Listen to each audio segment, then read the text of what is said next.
Dalam masyarakat modern, kekuatan teknologi dan militer telah terbukti dapat membentuk masa depan suatu negara.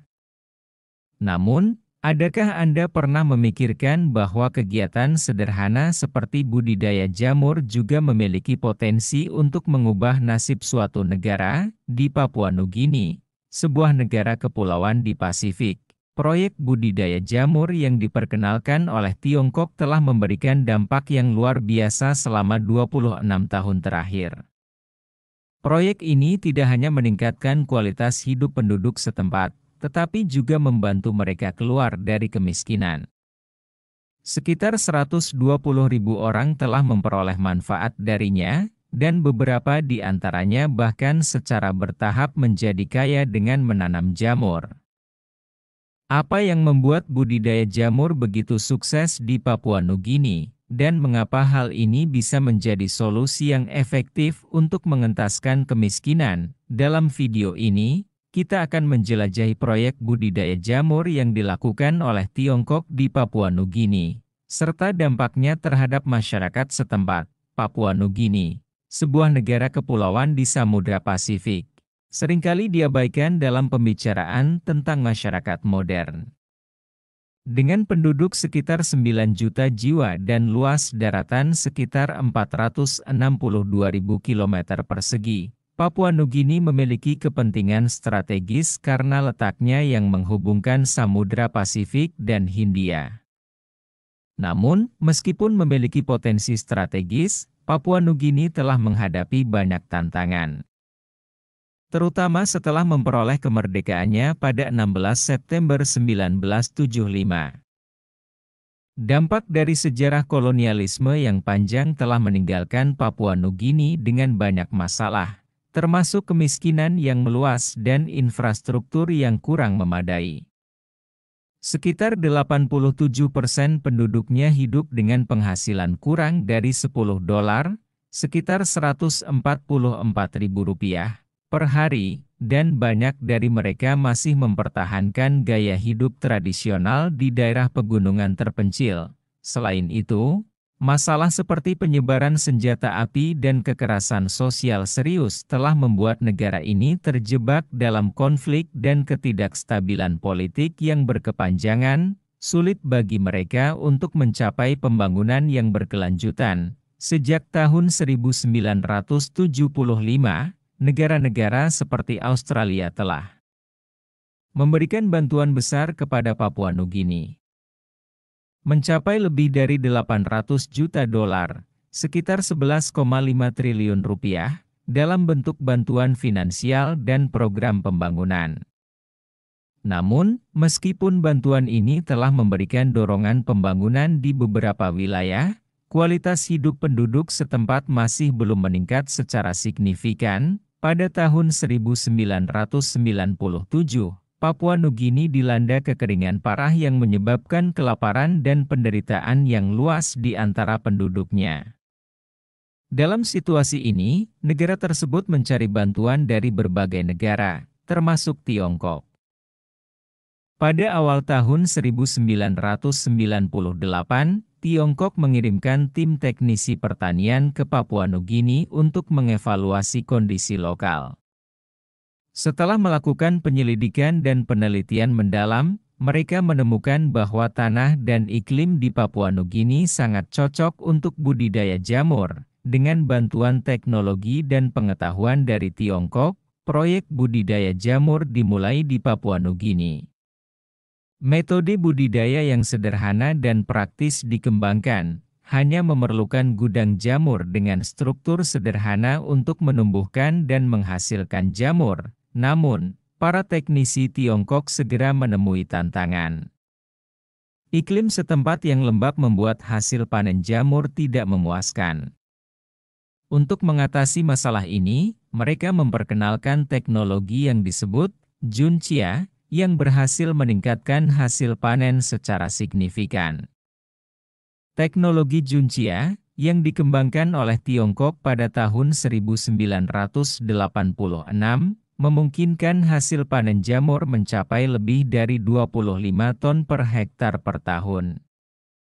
Teknologi ini memiliki kemampuan untuk memproduksi jamur secara berkelanjutan selama lebih dari 15 tahun setelah tanam satu kali, dan dapat dipanen beberapa kali dalam setahun. Namun, dengan berkembangnya budidaya jamur secara besar-besaran, muncul pula tantangan baru. Pertumbuhan jamur memerlukan sterilisasi, tetapi peralatan sterilisasi yang umumnya digunakan terlalu mahal bagi petani lokal yang memiliki keterbatasan ekonomi. Untuk mengatasi masalah ini, para ahli pertanian Tiongkok menggunakan kebijaksanaan dan pengalaman mereka untuk mengembangkan metode sterilisasi yang murah. Mereka menggunakan bahan-bahan sederhana seperti batu dan 3 barel bensin untuk membuat perangkat sterilisasi yang efektif, dengan biaya yang jauh lebih terjangkau. Sejak tahun 1998, Tiongkok telah memberikan bantuan dalam budidaya jamur di Papua Nugini selama 26 tahun. Selama periode ini, Tiongkok juga membantu Papua Nugini dalam membentuk rantai industri jamur yang lengkap, meningkatkan produksi jamur dari 0 menjadi 1.000 ton, sekitar 14,4 juta kilogram per hektar. Budidaya jamur kini telah menjadi salah satu industri pertanian terpenting di Papua Nugini. Sekitar 120.000 petani lokal telah bergabung dalam budidaya jamur, dan beberapa di antaranya telah berhasil menjadi petani skala besar, menjual jamur mereka ke negara-negara lain di Asia dan Pasifik. Meskipun budidaya jamur telah berhasil mengentaskan sebagian masalah kemiskinan di Papua Nugini, metode ini masih belum dapat menyelesaikan masalah kelaparan secara mendasar. Oleh karena itu, Tiongkok mulai mengajarkan teknologi budidaya padi kepada petani lokal. Namun, karena Papua Nugini adalah negara kepulauan dengan kondisi tanah dan iklim yang tidak cocok untuk budidaya padi tradisional, tim teknologi pertanian Tiongkok beralih untuk menguji budidaya padi dataran tinggi. Jenis padi ini lebih cocok dengan lingkungan kering dan sangat sesuai dengan iklim lokal di Papua Nugini.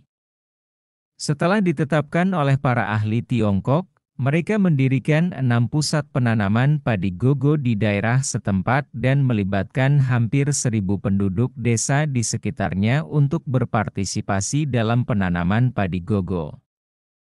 Selama periode ini, Tiongkok memberikan lebih dari 1.000 kilogram benih padi gogo kepada petani melalui pelatihan yang berkelanjutan dan bimbingan yang penuh kesabaran. Luas area tanam padi gogo telah diperluas menjadi 150 hektar, dengan hasil rata-rata mencapai 10 ton per hektar. Promosi budidaya padi gogo yang dibawa oleh Tiongkok tidak hanya memungkinkan petani untuk mencapai swasembada pangan, tetapi juga meningkatkan pendapatan ekonomi mereka secara signifikan, serta meningkatkan kualitas hidup mereka. Penting untuk dicatat bahwa kesuksesan proyek budidaya jamur dan padi gogo di Papua Nugini tidak hanya berkat bantuan Tiongkok, tetapi juga karena upaya keras masyarakat Papua Nugini sendiri dalam memanfaatkan peluang dan mengembangkan industri lokal. Mereka telah meletakkan dasar yang kokoh bagi kemakmuran ekonomi di masa depan. Sebagai ungkapan terima kasih atas proyek pembangunan ekonomi yang telah dilakukan, Papua Nugini mengundang grup konstruksi metalurgi Tiongkok untuk bersama-sama mengembangkan proyek tambang nikel dan kobalt di Lamu, serta menandatangani perjanjian investasi senilai 1,3 miliar dolar, setara dengan sekitar 18,7 triliun rupiah. Ini merupakan investasi terbesar Tiongkok di negara-negara Kepulauan Pasifik, dan juga merupakan investasi asing langsung terbesar yang diterima oleh Papua Nugini sejak kemerdekaannya. Selain itu, pada tahun 2009, China National Petroleum Corporation menandatangani perjanjian pembelian gas dengan proyek LNG Papua Nugini, yang bertujuan untuk menyediakan sumber daya gas alam jangka panjang kepada Tiongkok, melalui kerja keras dan dukungan internasional selama bertahun-tahun. perekonomian Papua Nugini telah tumbuh dengan pesat, dan taraf hidup masyarakatnya telah meningkat secara signifikan.